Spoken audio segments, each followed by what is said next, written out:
Now इस questions को हम लोग देखते हैं। ये क्वेश्चंस आपके पास ये कहता है कि ट्रायंगल आपके पास ए बी सी है जो एक आइसोसेलेस ट्रायंगल है विथ जो है A B equal to A C, जिसका दो साइड आपके पास इक्वल है, एक A B equal to A C and side B A produce to D. B A side को आप डी तक क्या करते हैं, बढ़ाते हैं, प्रोड्यूस करते हैं सच डैट यहाँ पर आपके पास A B equal to A D है। इस तरह से आप बढ़ाते हैं कि A B equal to A D है। Then you have to prove that angle B C D is a right angle triangle. तो आपको ये प्रूफ करना है कि ये बी सी डी एक राइट एंगल ट्रायंगल है। तो ऐसे सवाल को जो है सोल्व करने के लिए सबसे पहले आपको इस क्वेश्चंस के अकॉर्डिंग जो है ये फिगर बनाना पड़ेगा। ठीक है, तो जैसे हम लोग अगर हम फिगर बनाते हैं तो इस फिगर में आपके पास ये है कि ए बी सी एक आइसोसेलेस ट्रायंगल है। तो आप सबसे पहले एक आइसोसेलेस ट्रायंगल बना दीजिए। तो आइसोसेलेस ट्रायंगल का प्रॉपर्टी आप जानते हैं कि आइसोसेलेस ट्रायंगल में दो साइड आपके पास इक्वल है। जैसे ये ए है, ये मान लीजिए कि बी है, ये आपके पास क्या है, ये सी है। तो ये आपके पास ए बी सी एक आइसोसेलेस ट्रायंगल है जिसमें क्वेश्चन में A B equal to A C है। तो A B side equal to A C side के इक्वल है according to this question. Now you have to increase the side B A produce to D. B A को आपको ये D तक ये increase करना है। ठीक है, इस तरह से कि A B equal to A D. तो ए बी का आपके पास जितना लेंथ है उतना ही लेंथ से आप क्या क्या कीजिए कि इसको डी तक आप एक्सटेंड कर दीजिए। सपोज कीजिए कि यहाँ पर डी तक हम एक्सटेंड कर दिए तो यहाँ से ए बी साइड जो होगा ये ए डी के इक्वल होगा। ठीक है, तो अब यहाँ से क्वेश्चन में ये कहता है कि B C D is a right angle triangle. तो यहाँ से आपके पास ये बी सी डी मतलब ये एंगल जो आपके पास है ये राइट एंगल ट्रायंगल आपको ये प्रूफ करना है। ठीक है, तो ऐसे क्वेश्चंस को प्रूफ करने के लिए आपको सबसे पहले इस क्वेश्चंस के अकॉर्डिंग आप फिगर ड्रॉ कीजिए और आप अपने आप को ये कंसंट्रेट कीजिए कि आपको ये फाइंड आउट करना है क्या है। तो हमें फाइंड आउट जो करना है ये है, ये 90 डिग्री आपको ये लाना है। ठीक है, तो अब इस फिगर के अकॉर्डिंग हम लोग चलते हैं। या फिगर के अकॉर्डिंग अगर आप चलेंगे, ठीक है, तो इसमें आप ये देखिए क्वेश्चंस के according A B equal to आपके पास ए सी है। तो इन ट्रायंगल आप ए बी सी में आइए। ए बी सी में A B side is equal to आपके पास ये ए सी है। ये ए बी साइड आपके पास ए सी के बराबर है। इसका मतलब ये ज्योमेट्रिकल प्रॉपर्टी के according this angle must be equal to this angle. मतलब ये एंगल इस एंगल के आपके पास ये इक्वल होगा। सो आप यहाँ से लिख सकते हैं एंगल आपके पास ए बी सी जो होगा इजकल टू एंगल आपके पास ए सी बी के बराबर होगा। ठीक है, ये आपके पास first information from this to concept A B equal to A C. And another जो है property also given here is this according to question A C equal to A D है।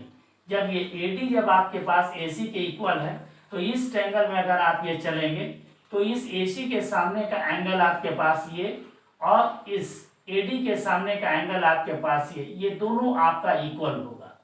तो अब यहाँ से लिख सकते हैं नाउ यहाँ से ए सी इजकल टू आपके पास क्या है, यहाँ से A D.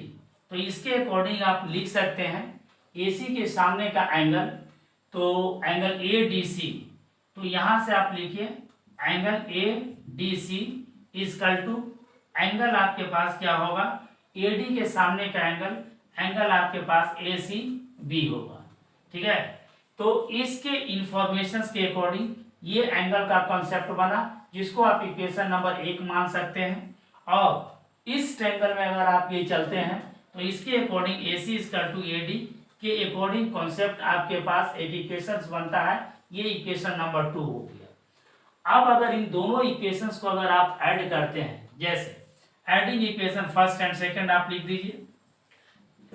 Adding equation first and second, इन दोनों इक्वेशंस को अगर आप ये ऐड करेंगे तो यहाँ से आप आसानी से लिख सकते हैं angle A B C plus angle आपके पास A D C equal to आपके पास एंगल ए सी बी होगा प्लस एंगल यहाँ से ये ए सी बी और यहाँ से ए सी डी होगा, ये सॉरी यहाँ से ए सी डी होगा। ठीक है, अब इन दोनों इक्वेशंस को आप क्या कर दिए, ऐड टुगेदर कर दिए।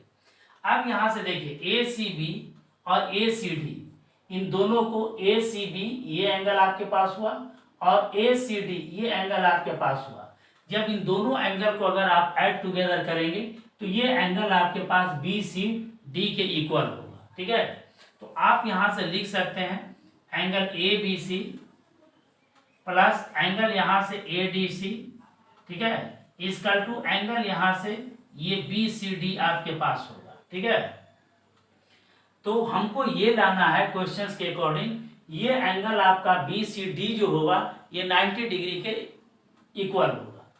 अब यहाँ पर देखिए ए बी सी ये एंगल आपके पास ये बता रहा है और यहाँ से आपके पास ए डी सी ये एंगल आपको ये बता रहा है।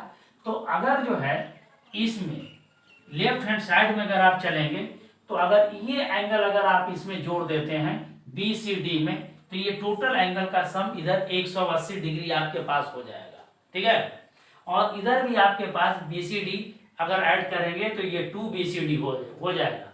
इसका मतलब दोनों साइड में आप एंगल बी सी डी को ऐड कीजिए। ठीक है, तो यहाँ से आप लिखिए एडिंग, यहाँ से आप लिख सकते हैं adding angle B C D both sides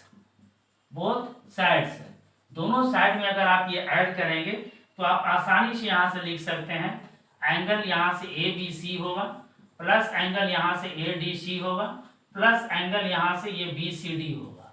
then after angle यहाँ से बी सी डी होगा प्लस यहाँ से एंगल आपके पास बी सी डी हो जाएगा। ठीक है, अब आप देखिए इन तीनों एंगल्स को अगर आप ऐड करेंगे, ठीक है, इस ट्रायंगल में अगर आप आते हैं तो यहाँ से ए बी सी ये एंगल प्लस ये एंगल आपके पास और ये एंगल, तीनों एंगल को जोड़ेंगे तो यहाँ से आपके पास ये 180 डिग्री आएगा।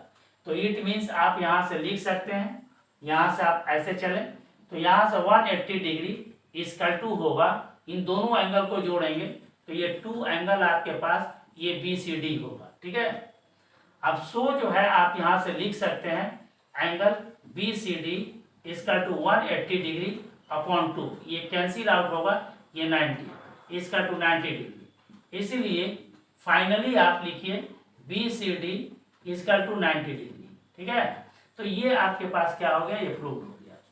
तो इस तरह से आप इस क्वेश्चन को हमने जो प्रूफ किया इसमें कुछ ज़्यादा नहीं किया, सिर्फ जो है ये ज्योमेट्रिकल कॉन्सेप्ट को यूज़ किया और यहाँ पर ज्योमेट्रिकल कॉन्सेप्ट को यूज़ करने के बाद हमने सबसे पहले इस रिजल्ट को देखा कि what we have to find out, हमको क्या लाना है। तो हमको यही लाना था कि बी सी डी ये एंगल आपको 90 डिग्री होगा, ये लाना था।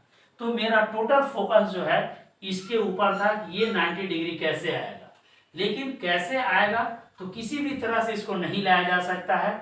आपको ज्योमेट्रिकल कॉन्सेप्ट को दिमाग में रखते हुए, ध्यान में रखते हुए इस प्रॉब्लम के अप्रोच को लेकर के आगे बढ़िए, तो ये आप आसानी से ला सकते हैं। जो आप यहाँ पर देखिए ये रिजल्ट आपके पास है। तो आप भी अगर ऐसे प्रॉब्लम को बनाने का कोशिश अगर करें, ठीक है, तो ज्योमेट्रिकल कॉन्सेप्ट को चाहे वो ट्रायंगल हो या क्वाड्रिलेटरल हो, चाहे ये कॉन्ग्रुएंट का हो, ठीक है, तो इन सभी कॉन्सेप्ट को आप दिमाग में क्या कीजिए, एब्जॉर्ब कीजिए। ठीक है, और जहां पर जिसकी जरूरत हो वहां पर आप यूज कीजिए, आप प्रॉब्लम को आसानी से बना सकते हैं। Thank you.